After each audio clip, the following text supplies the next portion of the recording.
of Hurricane Michael. It's leveled off. I mean, thank goodness everybody else is safe. Florida took a direct hit Wednesday from the historic storm. Hurricane Michael is the worst storm that the Florida Panhandle has ever seen, and one of the worst power storms to ever make landfall in the United States. Winds of up to 155 miles per hour tore through trees, power lines, and buildings like this one. The family business Brandon Troop and his wife Sydney planned on opening this weekend. Now gone. It's really an eye-opener on, taking things like this serious. Officials now focusing on recovery and helping those affected by the storm. We're turning 100% of our focus on search and rescue. But it's not just Florida. Michael is now the first major hurricane to track into Georgia since 1898. As the storm makes its way north and east, thousands of customers across Georgia and Alabama have lost power. And now parts of South Carolina, under tropical storm watch, brace for possible flooding. And then you're going to see rainfall through South and North Carolina, and dumping 4 to 6 inches of rain in rivers that are already saturated and haven't really receded much from Florence a couple weeks ago. A semi-truck driver is dead after he crashed into a sporting goods store in Garden City. According to Utah Highway Patrol, the semi was going north on Highway 89 last night. The driver, 31-year-old Ahmed Abelgader, blew through a stop sign. He crashed into Pugstone Sporting Goods. Prior to the crash, witnesses claimed they saw the semi driving at high, dangerous speeds through the canyon. Both the driver and the passenger were transported to Logan Regional Hospital last night. The passenger in the semi-truck is still in critical condition in the hospital. An Alzheimer's patient reportedly attacked another patient at the same facility. The victim died from his injuries. 69-year-old James Foster reportedly attacked 88-year-old James Wright on September 19th. However, no one at the Alzheimer's care facility called the police after the incident.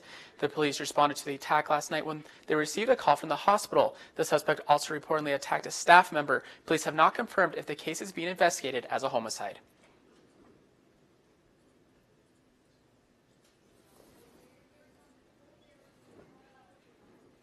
A 21-year-old Logan man was booked into the Cache County Jail on October 8th for raping his Tinder match.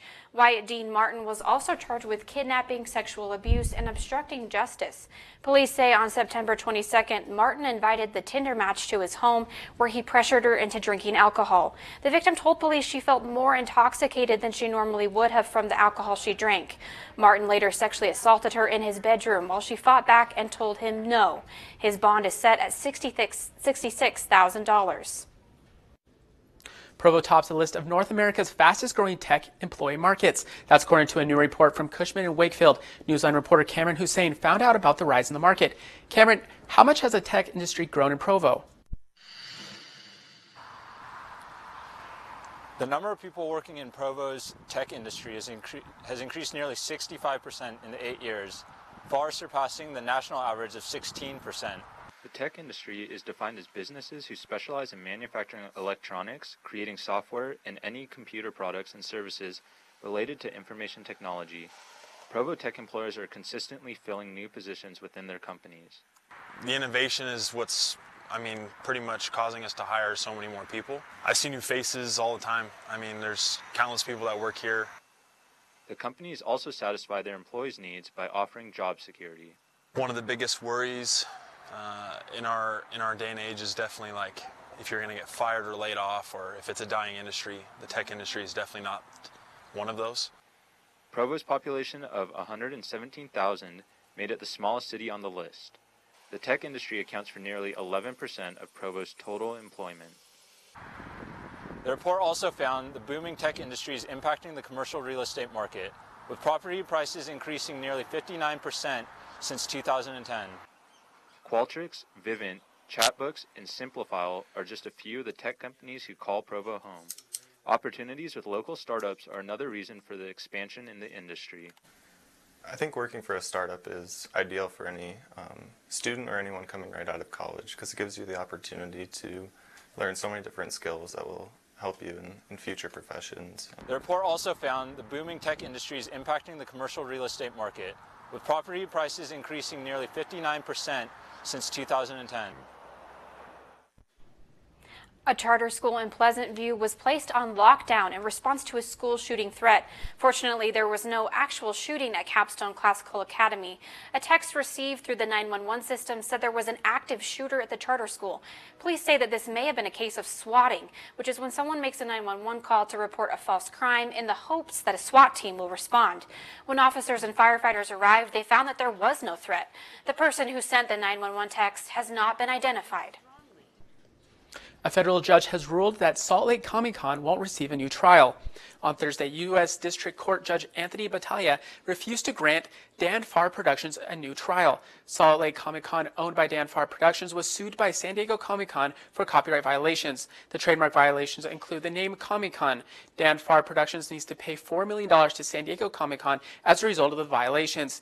Dan Farr Productions was denied because the judge found no errors on the evidence of the case.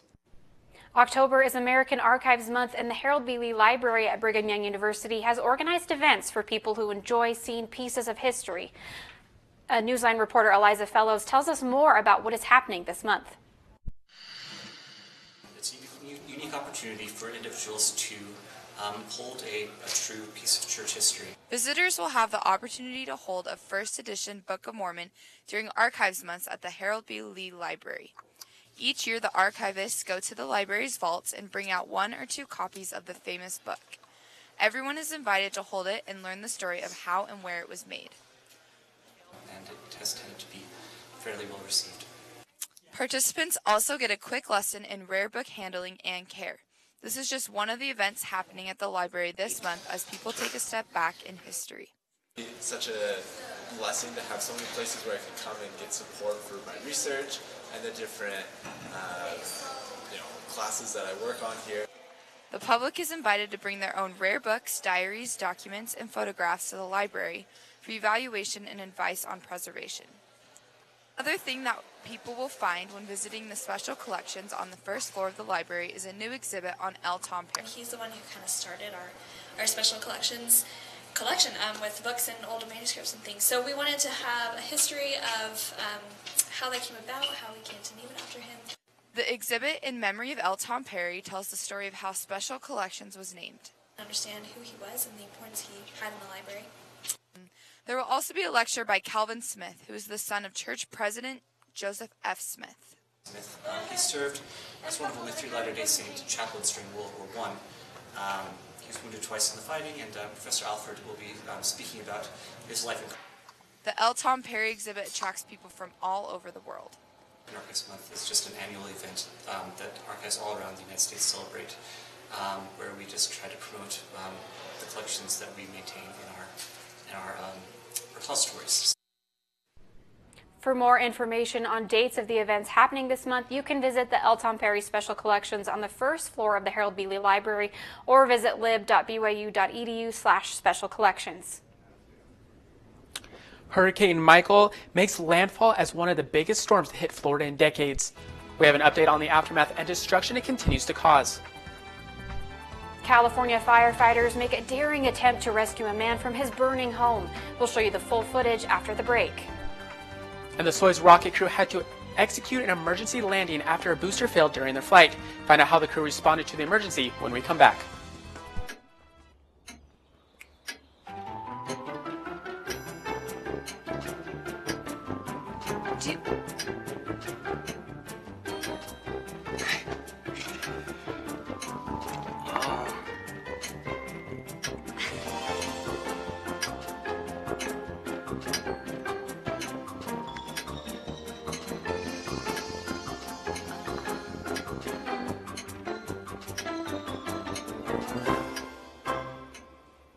Listen, you're my friend. I noticed you haven't really been yourself recently. Yeah, I feel like something's up. How are you? Are you okay? Is there anything you want to talk about? I just want to know how you're feeling. And listen, even if you don't know what to say, I'm here to talk. No matter what you're going through, I just want you to know I'm here. I've got your back. When you want to talk, I'm here.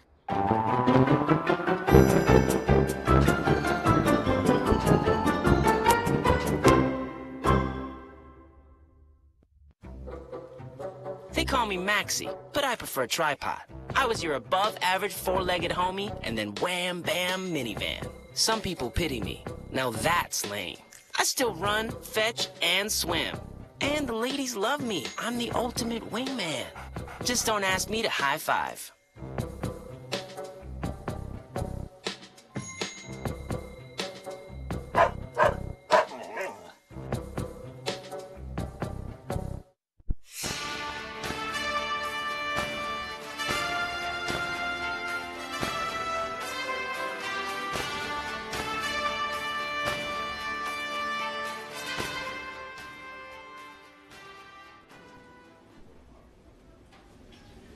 Stocks continued to fall Thursday, even as Wednesday's selling frenzy eased up a bit. The Dow opened roughly 100 points lower, coming back from steep losses overnight after shedding a whopping 832 points Wednesday. The Nasdaq started off positive Thursday, but then fell back into negative territory. The S&P 500 lost roughly 0.6%, poised for its sixth straight daily decline. Today, a New York judge dismissed a part of Harvey Weinstein's sexual assault case. Weinstein's lawyers requested the charge be dropped during a hearing in the Manhattan Criminal Court. The count is related to allegations made by Lucia Evans, an aspiring actress in 2004. Weinstein is still facing 5 charges in his case. A rocket in Kazakhstan had to emergency land today. Fortunately, the astronaut and the cosmonaut both survived and are in good condition. The Soyuz rocket had booster failure minutes after takeoff. Rescue crews arrived soon after the emergency landing. NASA says they will investigate the cause of the booster failure. The White House press conference says that Kanye West will have lunch with President Trump today. He will also meet with Jared Kushner, an advisor to the president. This comes after West gave a pro-Trump speech during the end of Saturday Night Live in September. They plan to talk about prison reform, stopping gang violence, and preventing violence in Chicago. Firefighters in Fresno rescued a homeless man from a burning building. Firefighters braved the pouring rain last night and found the man trapped under the building's foundations. The building had been abandoned and the homeless man was seeking shelter there. A Fresno firefighter said that almost half of fires at abandoned buildings involve homeless or transient people. This week is Fire Prevention Week. To help prevent fires, visit firepreventionweek.org.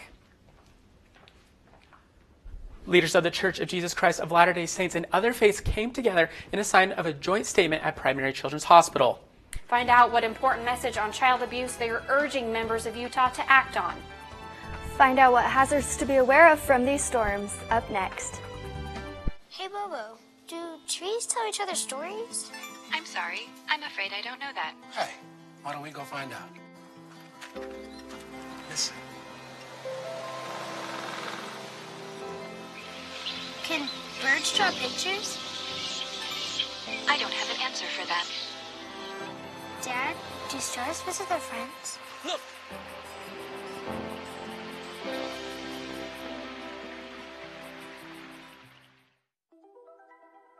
Todd's a great guy. I mean, look at him. What a sweetheart. Attaboy. Wait, Todd, what are you doing? How totally selfish and un-Todd-like of you. Come on, Todd. Come on, man. Why don't you ever see elephants hiding in trees? Because they're really good at it.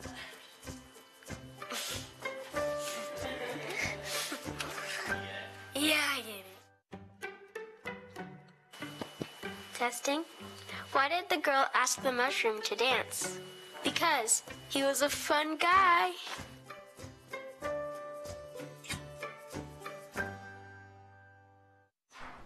The Church of Jesus Christ of Latter-day Saints, along with other local leaders, is asking Utahns to help prevent child abuse. The meeting held at Primary Children's Hospital yesterday took place in response to growing concerns of child abuse in Utah. A discussion was held by local faith leaders and members of the Roundtable on Child Abuse Prevention on the subject. Last year in Utah, over 9,000 children were victims of abuse or neglect. A joint statement signed at the meeting stressed the importance of community members taking responsibility to prevent child abuse. Leaders recommitted to using their unique positions to provide support, counseling, and guidance to those in their community. The The sudden resignation of UN Ambassador Nikki Haley has political analysts speculating over who will take her place. Many of them have dropped John M. Huntsman Jr.'s name. Some political analysts predict that the former Utah governor may be next in line for the job.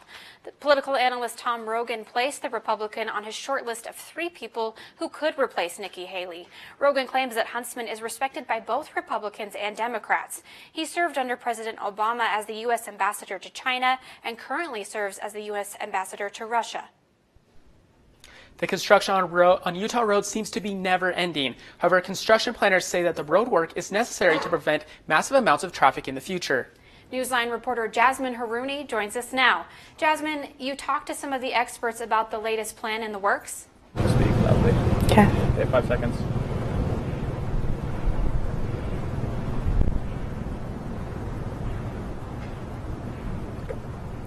So transportation in Utah is a big theme right now.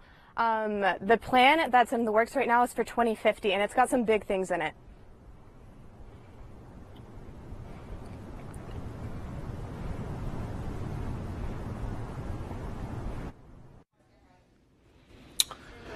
Looks like we're having some technical problems with Jasmine's, but we'll try and update you a little bit later on.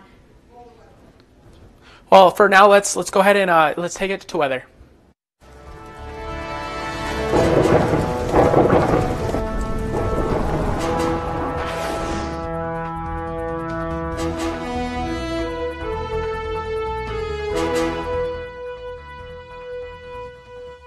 A shot overlooking Utah Lake. Out in the distance you can see the snow on the Traverse Mountain Range.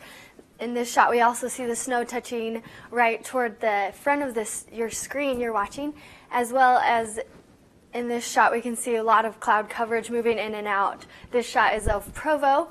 We can see the mountains on Mount Timpanogos with lots of snow, and don't let it scare you. Just enjoy the beauty of it, because the valley shouldn't be getting snow until later this October, and we might be in for a snowy Halloween.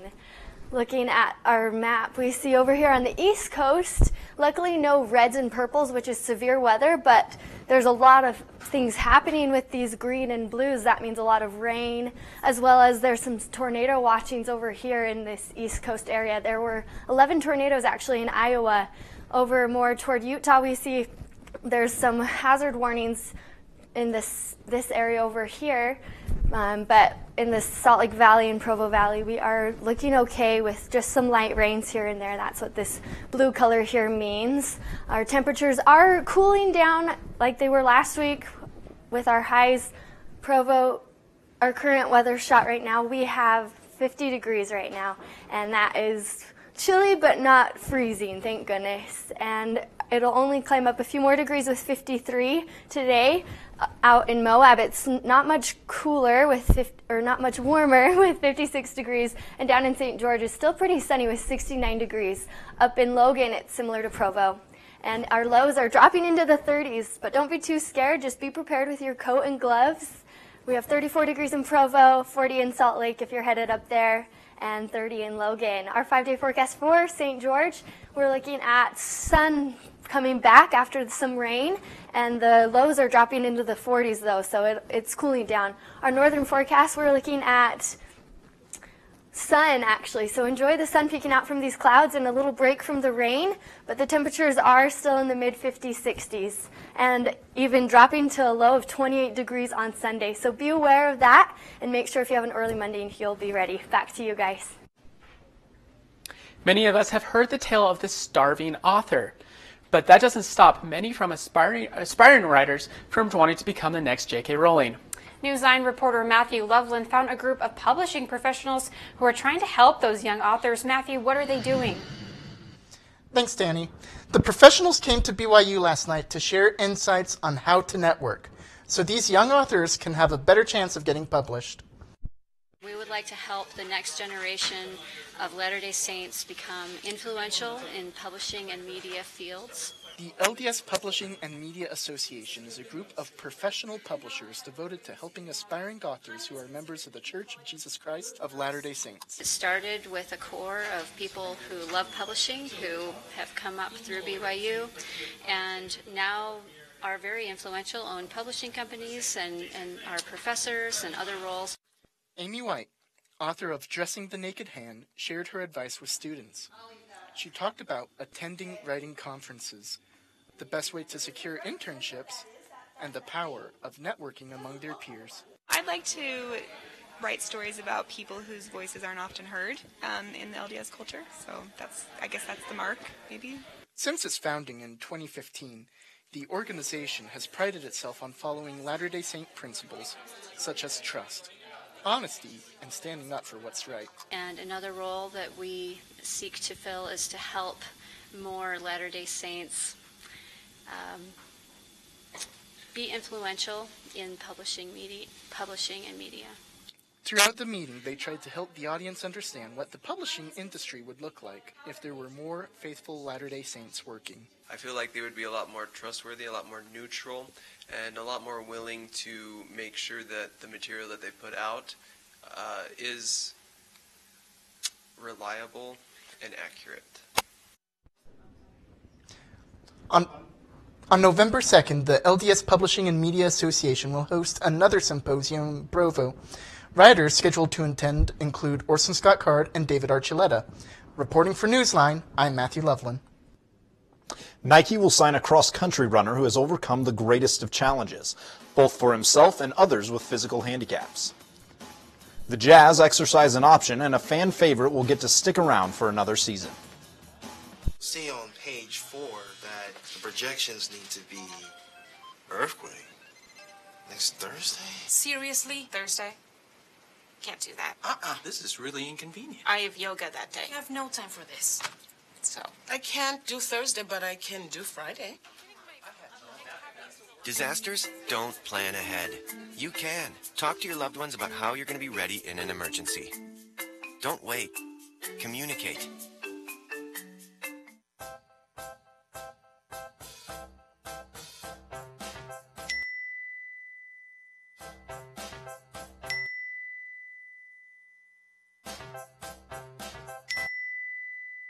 Planning the right amount of food is hard. The Guestimator makes it easy. Just tell it who's coming and what's for dinner. Then it tells you how much to make. And yes, it even plans for leftovers. Try it at SaveTheFood.com.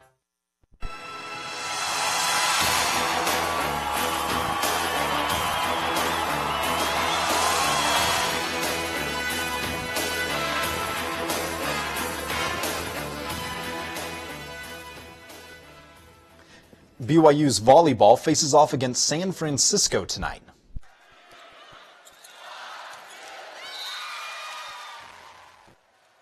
BYU holds a perfect all-time record against San Francisco with 16 wins. San Francisco is also struggling after having a successful 7-4 start in non-conference play.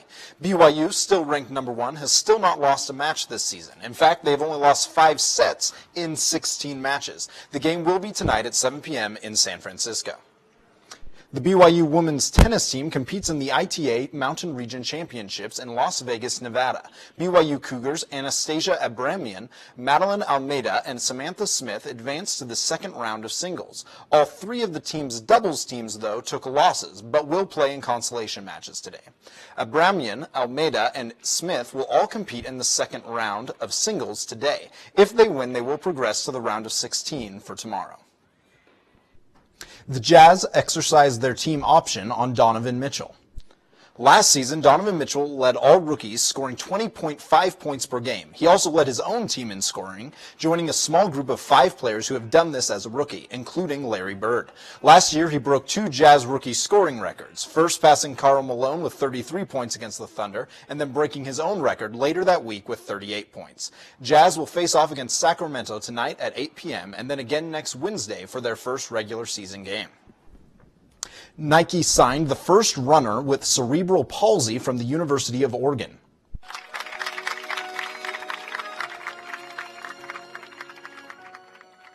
In this video, Nike captures this emotional moment for Justin Gallegos as he learns about Nike's offer of an endorsement contract. A cross-country runner and college student at the University of Oregon, Justin Gallegos has cerebral palsy. Cerebral palsy affects muscle and motor function in individuals. Despite this, Justin pursued his dream to become a pro runner. He hopes his story will inspire others. The new Philadelphia Flyers mascot made his home game debut Tuesday night.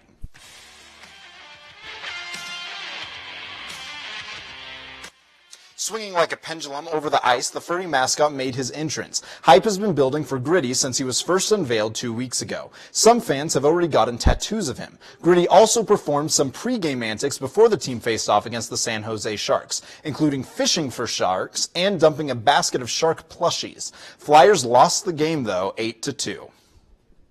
We'll be right back.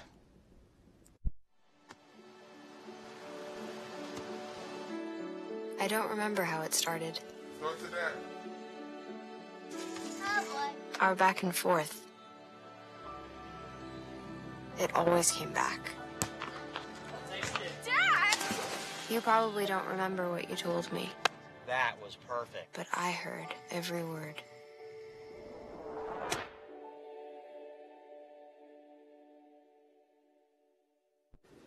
If you have arachnophobia, you might not want to watch this next video.